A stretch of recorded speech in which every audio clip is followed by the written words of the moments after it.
To NFT 365, the first daily podcast on NFTs with your host, Fanzo, talking crypto, blockchain, Web3, non-fungible tokens, metaverse, and... What the f*** is a non-fungible token? We'll get to that.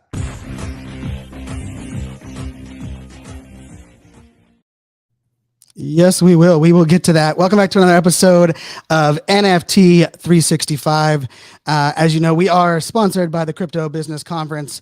Crypto Business Conference happening in October in beautiful San Diego. And actually, a little teaser, our guest today will actually be there speaking. And so we'll get to hang out there together. And for those that are listening or watching this, if you love the interview and you want to get like kind of double for your money, you can come hang out with the two of us there in beautiful San Diego. And before we get into the interview, we are buying an NFT every single day for a year on this journey to 365 days. And we've been trying to do a little bit like of a throwback each episode, each one of the episodes on different ones that we've minted, different projects. And of course, this one, I want to do a quick throwback, back, and it's not too long ago, but it is back on February 26th. It is actually number 107 in our collection of 365.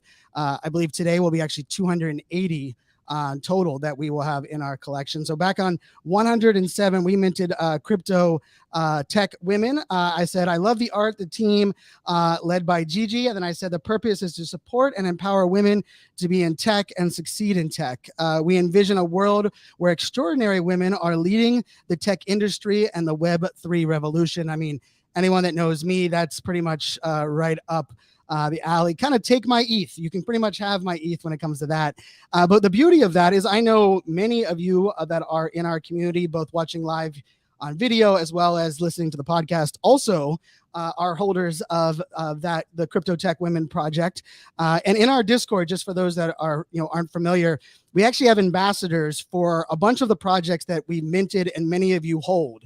And so you actually don't have to, go everywhere to figure out all of the things. We actually pull a lot of those projects into our Discord, hopefully to make it easier, but also so you can connect with others that are NFT 365 listeners, but are also, hold similar NFTs like the ones that you might hold as well. And so with that being said, I want to jump into this, and I'm going to bring in our guest into the show. And it is the founder of Crypto Tech Women and definitely a leader here in the Web3 space. Gigi, thanks so much for joining the podcast. Really looking forward to the conversation. Let the audience know a little bit about you and your background, and we'll get into these questions. Yeah. Well, first of all, thank you so much for having me here. And yeah, it's been so crazy. I feel like I know you, but this is the first time we've seen each other face to face. And yeah, thank you for everyone who's here. For anyone out there who does not know me, my name is Gigi Skarlett, and mainly everyone calls me Gigi to this point. For my background, I'm Latina. I'm from Venezuela. And before joining the Web3 space, I was a software engineer in Silicon Valley. So my background is heavy on software engineering and management. And in Web2, I was already doing kind of a similar thing. I was super in love with just the tech world and Web2 and all of the opportunities that it has. So it kind of migrated over to Web3 once I came in here. So, so tell me a little, so when was that? When did you kind of get into the NFT space, and what at first attracted you to this space? Yeah. Okay. So I first got into the NFT space. It was last year. I think it was about June. So I had heard of NFTs since I think February, and it was a joke within my company, like, oh, like let's make our company an NFT company. But like to that point, I didn't really understand the whole broad of things that you could do in Web3. It was just like NFTs. And then by June, I had one of my best friends. He started building NFT project. So basically I told him about NFTs. I'm like, hey, like go check that out. Let me know how it is. And then he came back and he's like, hey, I'm going to build a play to earn game. I'm like, what in the world is that? So long story short, he is not an engineer. So he wanted to kind of like do crypto zombies with me and see if it would take me longer or shorter, because he was trying to learn how to build his own game and build like the contract as well. So that was the start. It was just him talking about something called solidity and something called crypto zombies, and making it a challenge, like, let's see who takes longer. And for me, I love competition and I love challenges, so it was a no-brainer to do it. And yeah, I think like halfway or maybe a quarter in the way, he was just like, yeah, like this is definitely not for beginners. But by that time, I was kind of like into it. And it also helps that he was that friend who would be like, hey, have you done it today? How far are you? And he would just be kind of like on my back about it, which is great. Uh, and yeah, I think after I finished the course, which I'm telling you, every week he would check in. Where are you at? How's it going? Is it taking you long? Then he was like, hey, like you should drop a project now that you know how to write a contract.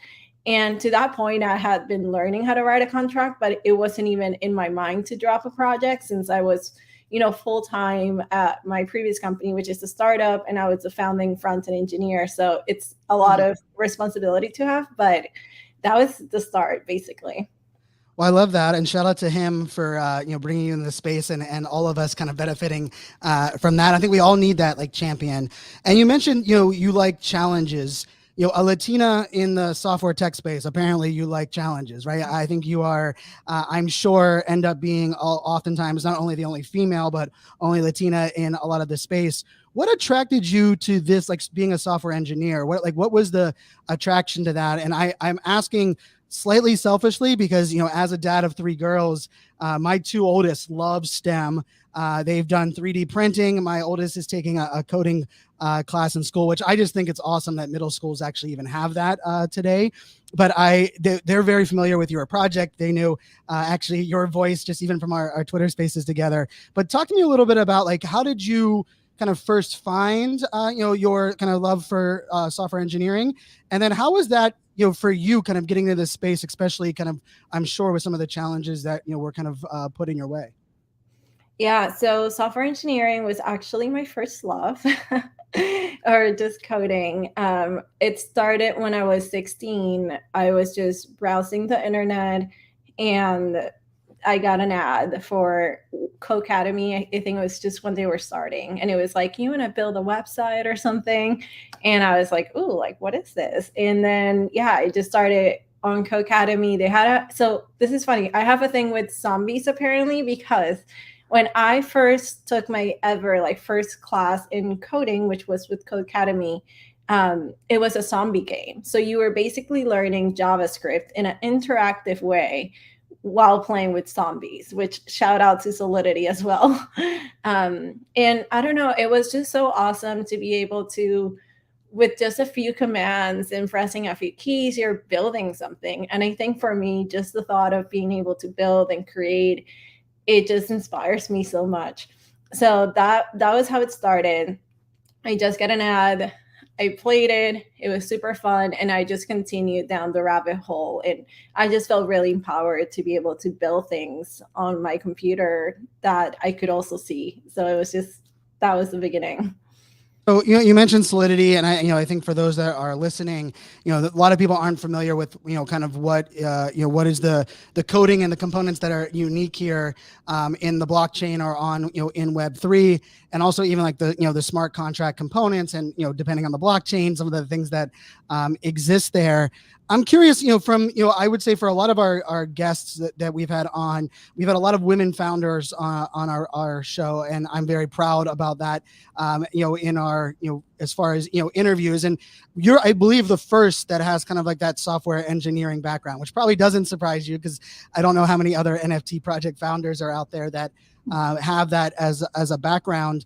What would you say, like for you, as you got in the space, you mentioned how you started kind of, you didn't, jump in and were buying and flipping. You didn't jump in and were, all in on a community or like, hey, I need to be talking on Twitter spaces. You kind of looked at it from a different, perspective. So I'm curious, like, as you started, that initial coding, as you started thinking about your own project, what were some of like either the projects or people that kind of opened your mind to what was possible in this space, especially with, your background? Yeah, so one of them I don't remember, but that has to be like the first shout out. So initially I heard about weird whales. I think that was the first news I ever heard. And, from Weird Whales, I heard about Set Run, and that was like the joke we were making at my company. I'm like, oh, like we should build something like Set Run. But never mind, like we're an AI company. We wouldn't do that. But that was kind of the first impressions I got. And then later on, I started researching Weird Whales, and I read about the story. I think it was a project. I forget the name. It's like a banana project. Helped the kid that built it, which I don't know his name, but he helped them with like the code, and I knew I could find it somewhere. So it was a lot of research.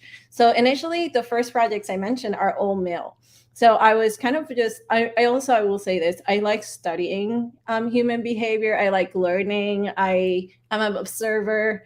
I like people watching. So I was just kind of taking it all in, understanding what people talk about in Web3. What is Discord? Why do we need Discord? And yeah, I think like it went from like finding all these mail collections, and I really like the banana one, which I wish I remember the name, because they were the first one to say, hey, if you own our NFT, you get access to the source code to create your own NFT project. And this was back in like June. So it was super early when no one was sharing any information on how to build things, or to my knowledge, token gating to that extent. So it was pretty cool like that. I think I learned a lot from just that project. And then I started finding new projects. I found World of Women, and I found CryptoTechs before it ever minted. I was like very early to a lot of projects, but my friend never told me about the wallet. He told me about crypto zombies, but the wallet part he definitely missed. So I was just an observer because I didn't know about like, I had some Ethereum. I didn't know how it all worked together. And then, yeah, so I heard about the ones I mentioned, and then World of Women and CryptoTechs. Wow, that's so funny. And I laugh because the wallet conversation, like I was very similar where, someone asked like, do you have crypto? And I was like, yeah, I have crypto. And then they like completely skipped over the need for me to have a wallet that could hold NFTs. Like it didn't even come up in a conversation until I remember one day when someone was like, well, now that you have that crypto, like buy it. And I'm like, well, I click on this button on the website and there's 3 options. And I don't know, like none of those 3 say Coinbase, which is what I had. And they were like, oh, wait, you can't use Coinbase and I remember I missed the mint, and I think it was probably 3 months later before I ever even, got my own NFT. Cause then I was like, I don't want to, deal with this wallet and all of that, that kind of side of the house. So I love that you shared that kind of perspective, and shout out, anyone that's listening that knows that project that was giving kind of that early access to source code. I would love to, figure out what that project is. Cause that was way early. For people that are in the space now where it feels very collaborative, it was not that way last summer. Last summer was not collaborative. And I think part of it was because we didn't even know what to share, right? In many cases. Like I remember, I had a ton of friends that minted Bored Apes, and I, of course, was mocking them for, buying expensive monkey photos. And then even when I talked to them about like, oh, well, a couple of them didn't even know what blockchain the Bored Apes were on. Like it was like they were like, no, I was in a clubhouse room and someone walked me through setting up this and I ended up getting it. But and you mentioned CryptoTechs, of course, and we have both of us are fans and friends with that team and where they've kind of come along on the journey. I'm curious, as you started thinking about that first project that you wanted to create, which we know of CryptoTechWomen. I think we interacted before CryptoTechWomen kind of came to life. What were some of those entry points, the things you started doing, kind of leading up to the actual launch of CryptoTechWomen, which happened, earlier this year? Yeah, I think it was just, and I talk about this a lot with my friends. It's like, I don't think I knew exactly what was going to happen. So in Web 2, I did mention I was already kind of building my community to bring more women and minorities into tech. And that was my full mission with an Instagram I had. I created a Slack. So it wasn't a Discord, but I had a Slack community. And I think coming into Web3, because my mission was basically to do what I was already doing in Web2, but doing it in Web3 instead of Web2, as I saw more opportunities and a lower barrier of entry in Web3. I said, I'm going to switch my mission and come to Web3, right? And bring people in here. So it was very natural for me. For me, it was mainly building a community, communicating the message, communicating the whys, and finding people that aligned with that. That was it. Like I didn't have like this master plan. And I sometimes I think about it and I'm like, I know a lot of people that do, and they premeditate every single thing before they even launch a Discord. For me, it was mainly like, hey, like I have this mission. I know there's other people out there that are gonna either want to join or will know someone that will want to join the mission. And it was just communicating kind of that to everyone. Well, and I think one of the important pieces of that is that you already had the mission, right? You had the purpose and the intention of what you hoped to create.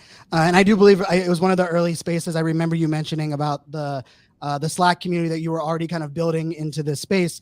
How did that go over in like the Slack community and those that were already following you? Did it come over as like, oh, it's a natural progression as it was for you, or did some of them how did that push back? I'm guessing there was probably some haters, some that didn't understand NFTs, some that went probably not willing. But talk to us a little bit about that transition, because I know for a lot of people out there, that's a massive, difficult thing to even if people are into the software side and pushing the envelope with tech.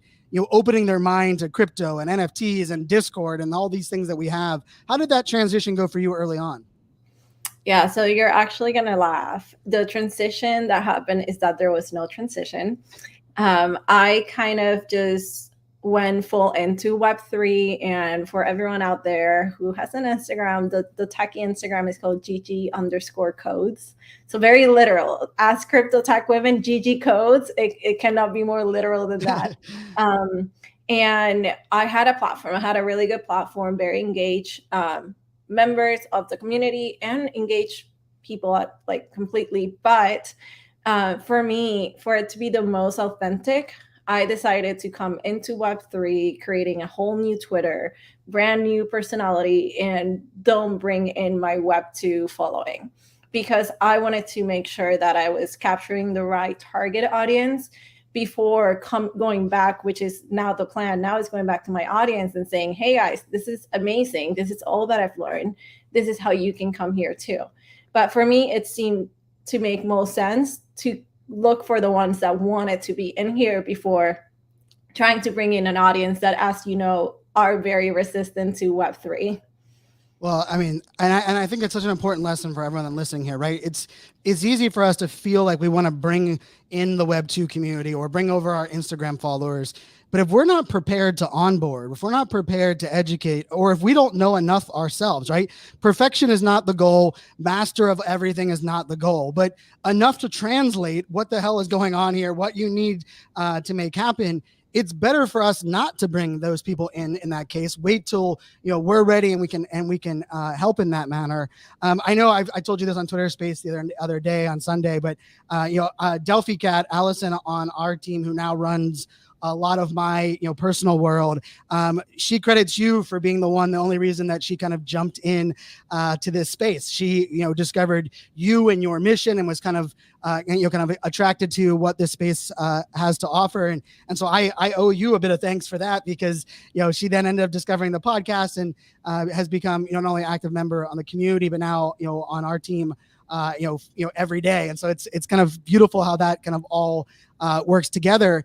You mentioned about you didn't have a lot of those things figured out, but you knew what your mission was. What did your team look like, or how did you find the art? Talk a little bit about because there are a lot of people I believe that are listening that are like, oh, I love where Gigi was. I love what she created, but there's a big gap between having that mission, wanting to go all in Web3, and then actually having a project, having art, and building a team. What did that look like kind of before you launched? And then I'd love to hear a little bit about what it looks like today. Yeah, first of all, shout out to Delphi Cat.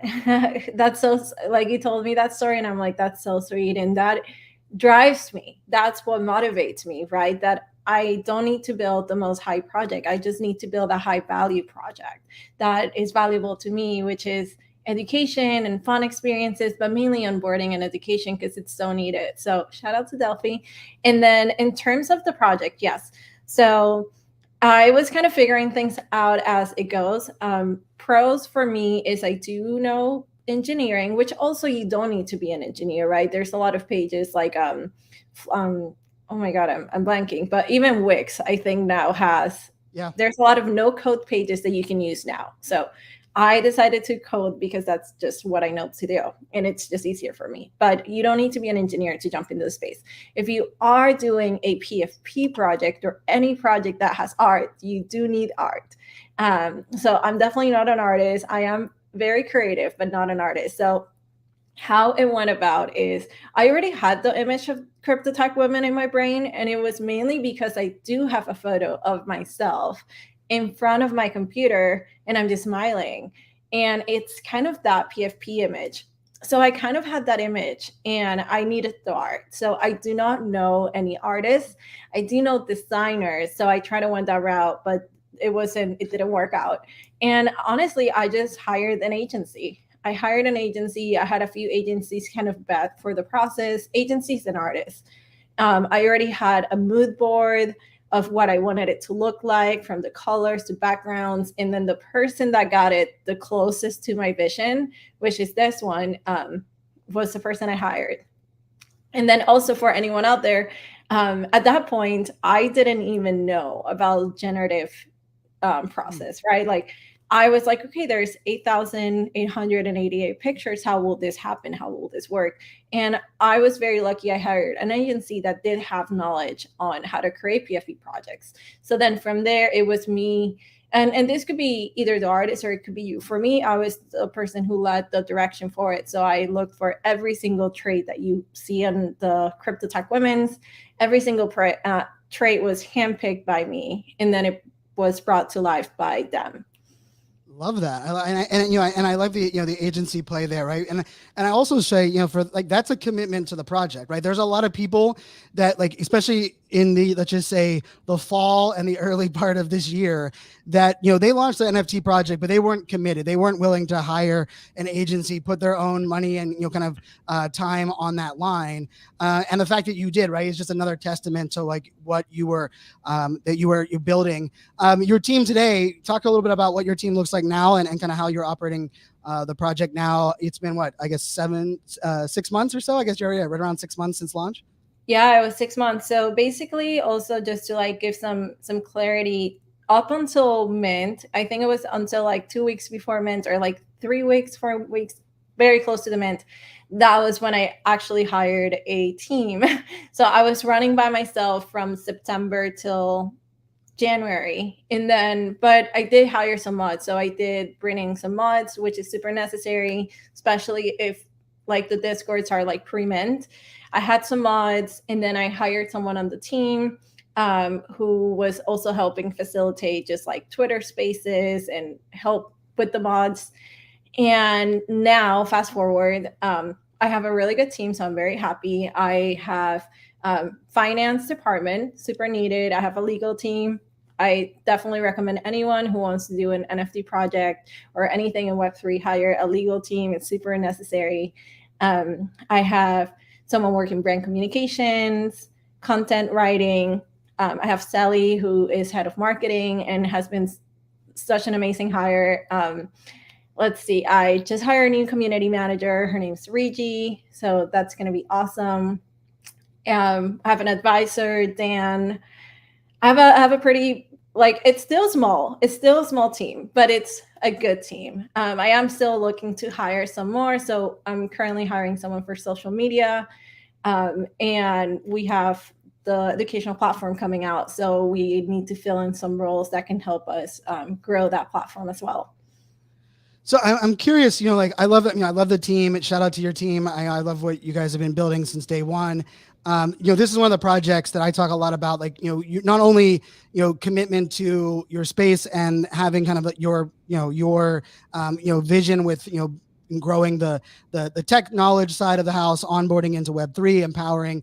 But I remember those days leading up to your mint, right? And the Twitter spaces and you sharing your story. And, for those that want to, come context in that too, like there were a lot of people that just came up there celebrating you, right? And the things that you were sharing and the people that you had helped and the opportunity that a lot of people felt like you kind of welcome them into the space. And so for me, I remember feeling like, wow, that's a great way to kind of bring that project to launch.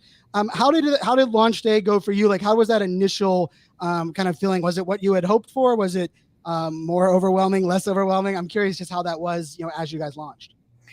Can I give a shout out to the team before I forget? Okay, shout out to Joe, Sally, Nisa, D, Rigi, TT Burger, Nikhil, Luke, and B that's coming on. I think that's it. And shout out to Dan as well. Okay, sorry, I had to get that out. So launch day. So launch day was a day that I was anticipating a lot. It was a very exciting day because, like you said, like we had so many supporters and it was just so fun. And then the day before our launch date, so the night before, it was the first day of the Russian war. So I remember I was going to sleep and I'm over the moon because everything's going so great. And then I'm on the phone and the person's asking me, did you see that Russia just launched a missile? And I was like, no. And I didn't even believe it. So having said that, the night before turned very chaotic. Obviously, when this sort of events happen, there's a lot of kind of like fear and uncertainty. So navigating through that was very hard as well, trying to make the decisions. But yeah, it was definitely stressful. And there were things that didn't go obviously as we wanted to. But what did go as we wanted to is that we had a successful launch and the people that loved the project were able to mint and we were able to sell out. But yeah, I think, and this is very normal. So I do know a lot of other founders and they were like, yeah, before your mint, like things are going to go a little crazy. Like it always happens. And I was like, nah, we're good. And then it did. So yeah, I think it's part of the process. Yeah, you aren't alone there, that's for sure. And we had Danielle on from 90s Babes, and we also had Asher on from Lazy Lions, and both of them kind of talked about the chaos around events, in many cases outside of Web3 that really impact this space. Now that you're 6 months in, I know you have a recent kind of an announcement that you've launched, but talk to me a little bit about that was February, and I mean the market from February until now it's been rough. It's been rough sailing, and from my point of view, there are projects that when you're getting into them, you're into it for the long haul because you believe in their mission. There's others that you're checking the floor price, doing some things like that, and I talk a lot about that here on the podcast. Your project is one of them. I can honestly say, we had it in our collection from Mint365. I hold a couple myself individually. I have not checked the floor price since I've owned it. Like I could tell you that I have not once had the need or desire to even go check the floor price, because for me it's investing in the mission, the vision, but we also know secondary sales and those things help fund a lot of the things that you want to bring to life. How has that been for you? How has the first 6 months been? How have you been able to kind of adapt with the changing market, which changes our budget, changes even, I mean, it changes the personality and the feelings of a lot of our NFT owners. Talk to us a little bit about these last 6 months. Yeah, so I would say obviously, like I mentioned, the initial part of it was very successful and we had like some good days in the initial days. But as soon as our mint happened was when we kind of came into the bear market. It was very immediate. So as you said, sentiment and just the people that are around change. But I will say I'm very lucky that the majority of our holders are in it because of the same thing, are in it because of the mission, because of the utility. So it's not only that we say, hey, we support women and we want to onboard, is that we're actually taking steps every day that bring value to our holders, whether it is through masterclasses and the educational platform we're building, live workshops. We have a one-on-one advisory for people that want to launch a project. We have to go through a vetting process, but we choose one builder a month and it's completely free, just trying to bring back. So I think we have enough utility where most people are just in it because they like the utility and what we're doing. I will say, like, as you mentioned, secondary volume is super important.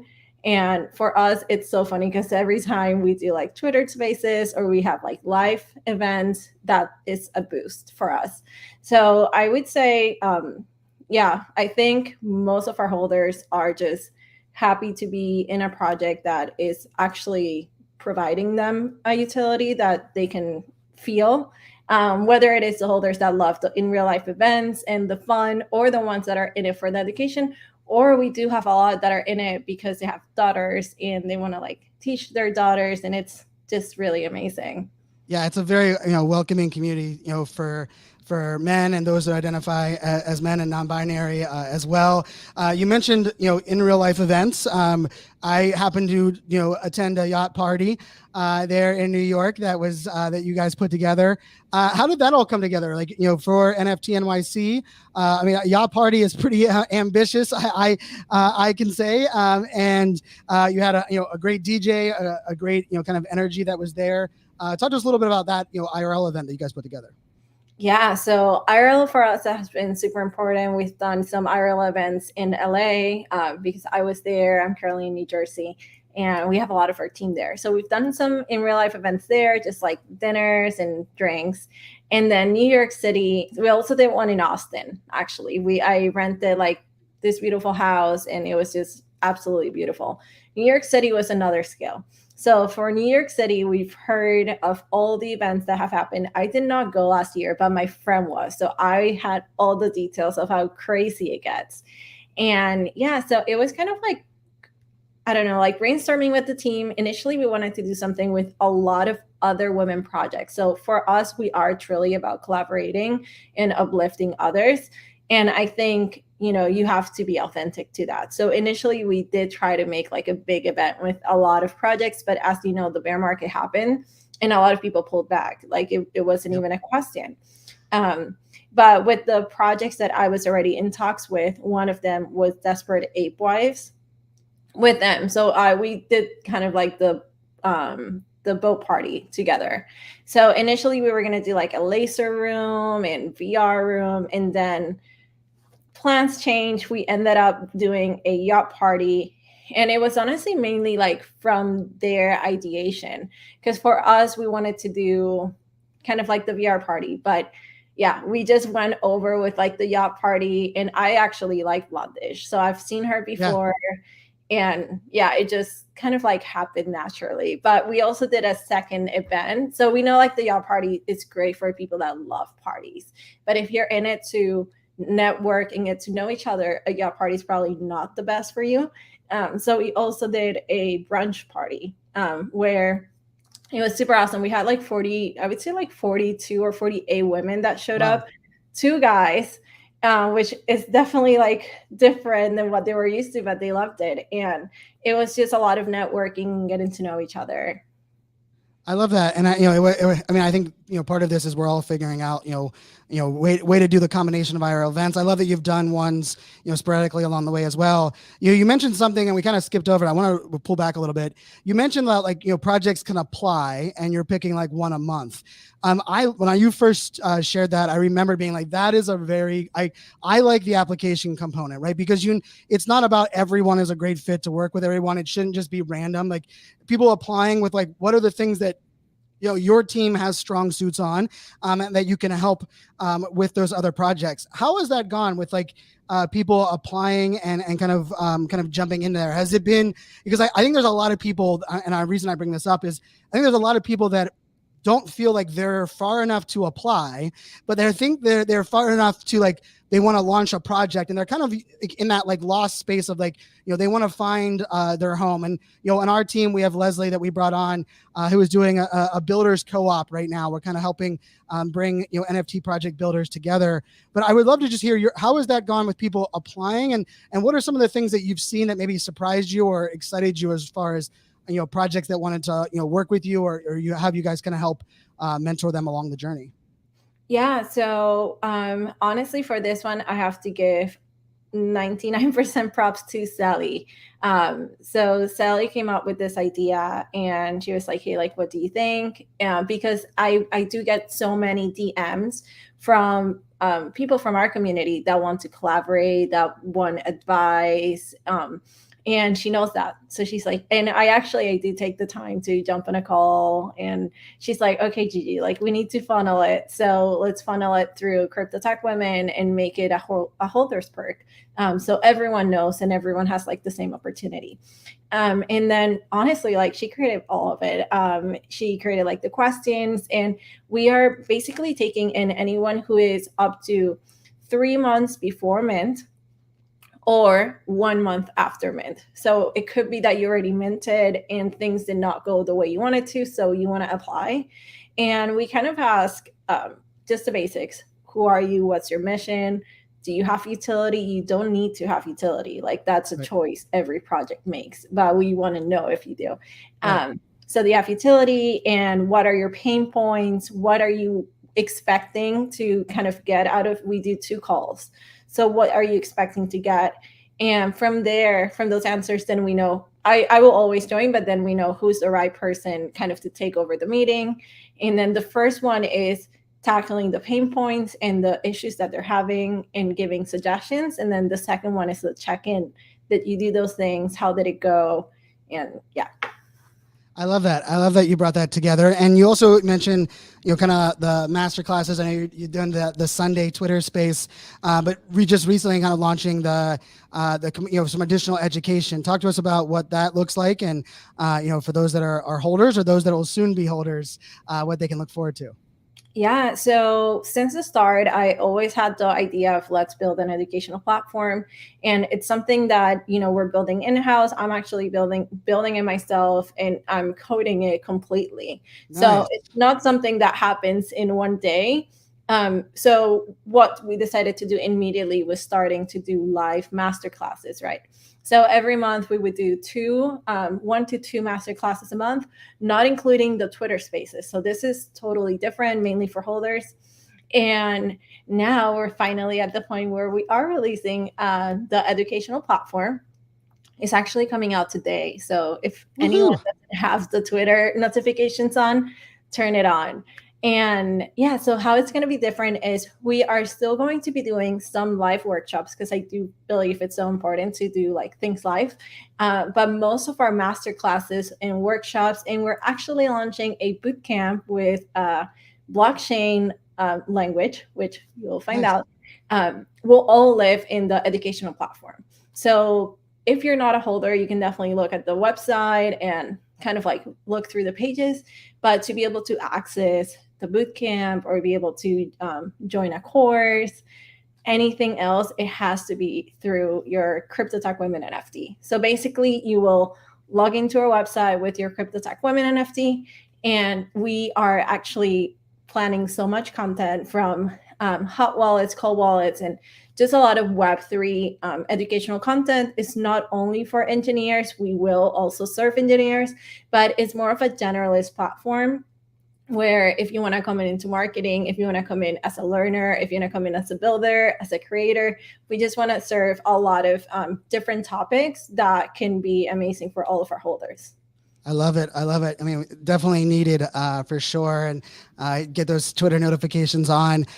You started off by talking about like your curiosity, and we share a love. I think it's one of the greatest sports in the world. It's called people watching. I just love people watching. I just think the human condition is so interesting to watch how we interact, how people share and talk about things. I'm curious, as we kind of wrap this for this episode, as a Latina woman that is in software engineering, that is the founder of a project, you are kind of like a unicorn in multiple scenarios. But I know we have unicorns that are listening to this. We have people that are like, I want to get in, but I don't fit the mold, right? Or I don't have a marketing background or a finance background, or I'm not an artist. For those that are sitting there, thinking that, what is your advice or your thoughts on, those that feel like they don't fit the mold of the founder, or maybe they're more on the tech side and they can't figure out what their role is in this space? Yeah, I will say, first of all, that's totally normal to feel. I'm there with you. Even though I'm here, in the beginning, I would lay in bed at night for hours just thinking, how am I going to do this? Right? So you're not alone if you feel that way. What helped me was break down my goals. And I totally can tell you, this was a vivid memory. I was laying in bed. It was like 1 a.m. And I just had, I'm like, how am I going to do this? So I started breaking it down like, okay, so if I want to sell out 8,000 pieces, how many people do I need to reach at a minimum, right? At a minimum, if everyone buys one, 8,888. Right. If everyone buys two, and I would say just start breaking down the problems. The way that I did it helped me understand what were the skills needed for each problem I was facing. I'm not a marketer, but I had to learn how to be my own marketer, right? So break down what is your goal. And my issue in the beginning is I didn't really know anyone that could help me. And mainly, I didn't really reach out to anyone. I was kind of taking it all on my own. I will definitely suggest for anyone out there, break down what's your goal. If it's selling an NFT project, break it down. You need marketing, you need community, legal, finance, content writing, social media management, and obviously like website building and art as a beginning if you're doing a PFP project. So then from there, start thinking, what are the skills that you can learn? A lot of those things you can find like a course online that you can go through. And then for all the other ones that you either can take, you don't want to, you don't have the time, then start looking for other people that can help. And you can do that. I know there's a lot of like Discourse where people go in and say, hey, I'm looking for this. Anyone wants to partner? But definitely just start looking into the people that you either know or you'll get to know by joining Web3 and building your relationships, building your friendships, which is super important. And then from there, just start asking, hey, like I'm building this and I need this. Do you know anyone? Are you the person? And I would definitely suggest anyone out there, don't do it alone, get a team. And I never knew a team. So when I would hear this, I would always say, where? But the answer is go find it. Go tell people your needs. Because if you communicate, a lot of people will be really receptive and maybe they want to join or they'll know someone that can. Amen. I think the best thing to do is being that collector before you're a creator and jumping into these Discords. There are people that have created projects, trying to build projects. There are coders, there are website designers, marketers, artists that are very active in lots of great projects that are in this community, especially right now. Those that are in it right now are not in it for the money alone, or maybe some of them are, and they're the ones that are, I worry of their mental health at the moment because it is a little bit of a tough time there on that side. Gigi, I really appreciate you jumping on. I love, your leadership. I love that, you don't call yourself a marketer, but you do a great job of, kind of empowering not only conversations to happen, but empowering your team. Your team's creating some great things as well. I guess the last question I have for you from a standpoint of, the software engineer side, right? We have some people that are watching live from a, solidity or understanding front end, back end dev. How difficult has been that kind of like what is needed in this space, including like the smart contract side? How have you looked at is it an entire new learning curve? Like what would you tell people as far as those that maybe are curious, like how much of a lift is it as far as difference between Web3 and Web2? Yeah, so that's a great question. So for anyone out there who does know front-end engineering or front-end programming, which is basically the code that you write that will create what you can see. So for those people, you have a lot of luck because you only need to learn a few libraries to get into it. So if you're already doing React, Next.js, Vue, you can still use that in Web3, which is also for anyone who wants to join in and they like the instant gratification of seeing how something is built and seeing it come to life. That is actually, I would say, like an easier path to come into than just like back-end engineering. I'm biased, but that's my thought. But yeah, so if you already do front-end or like front-end, that's, I would say, easiest route, lowest hanging fruit. For anyone who wants to learn Solidity, for me, I am full stack, but it was also very easy to learn because I know TypeScript, I know Python, I know JavaScript, and basically Solidity is a mix of that. So it's a contract language and it's strictly typed. And when I say strictly typed, it's kind of like when we say Spanish is Spanish. Eventually, when you're coding, some things it's supposed to be a string, which could be like a name, or it's supposed to be an object, which means it has nested data. And all of this rant to say, if you do know some programming or the fundamentals, it won't be too hard to come into Web3. I love that. And I appreciate that context. I don't think anyone is, I think I would actually I would love to see more, even yourself, being able to talk about that component more, because I know there's a lot of devs in my world that like haven't stepped in yet, and they're wondering like what is the the best side. As someone that runs their life off of dopamine hits, front end always attracted me. Unfortunately, I was a computer science major in my back at when before, even before WordPress existed, I did the web design side, and I was like the hand coding HTML. And then once they added all these components, I jumped out of that space because it was just not a skill set that I had.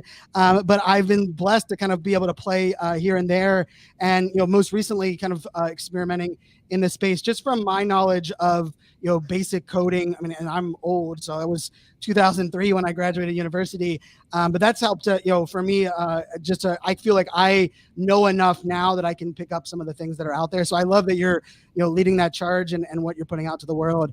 I'll let you kind of have a final word on anything you want to leave the listeners with. Anything you want to. I know they're we're gonna put the links for the Twitter, or links for the website with the education program. Definitely a shout out to your team as well. But any final words before we send her on the way? Yeah, some final words. So for anyone out there, thank you so much. If you have made it here, or if you're here listening live, we really appreciate you. And yeah, if you're a crypto curious, if you're a learner, creator, or builder, we welcome everyone into Crypto Tech Women. You don't have to be a female. We welcome all genders in. And yeah, I'm super excited for the platform launch. It's called We Learn Academy, and we reading as Web3. So W3 Learn Academy. And yeah, you can expect so many amazing things coming out of it from every single topic you want. And this is something that we want to, from now on, build with the community. So we are all ears about what are the features you want to see, what are the topics you want to hear, because we really want to build something that is going to bring so much value to our Crypto Tech Women holders and to anyone out there that gets to use it later on. Well, Gigi, I mean, I love that message. Usually, I have to do a segue into a sponsor segue, but I don't actually have to do that this watch because you're going to be speaking at the event there, Crypto Tech, the Crypto Business Conference that is happening, and your session is called "How to Build an NFT Project from Scratch." So I've been very blessed. Mike Stelzner, the founder of Social Media Examiner, has been a good friend. He's an avid listener of the show. Sponsors the podcast. I'm, of course, speaking there as well.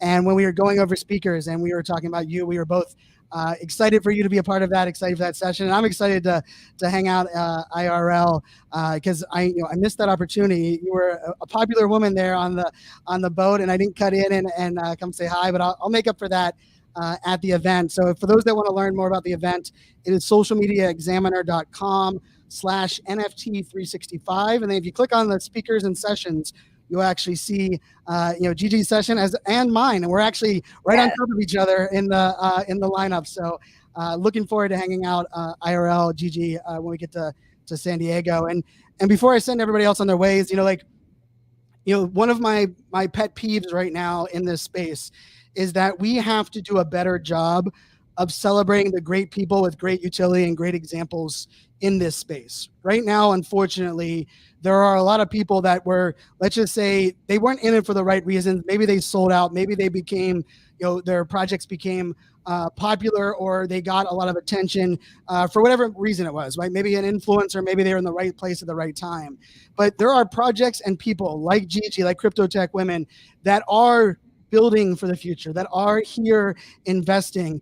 And we can talk about, the need for that, or we can get our wallet and our crypto at work and go support those projects, go amplify those projects. Even if you don't own one of those NFTs, amplifying what they're doing, celebrating what they're doing. And so I don't want to hear from those that are saying, like, I wish there was more of this in the space. Well, you know how we make those wishes come true? We celebrate great use cases, great projects, great leaders like CryptoTechWomen, like with what Gigi has. So I want people to, press the damn button, jump in there, jump into the projects. Of course, not financial advice. Do your own damn research, but it's a Web 2 way of us to just complain about certain things not being there. It's a Web 3 space of saying, let's take action, let's move the needle, and let's not settle for that status quo or the ways of the past. So until tomorrow, my friends, make it a great day. Cheers. Bye.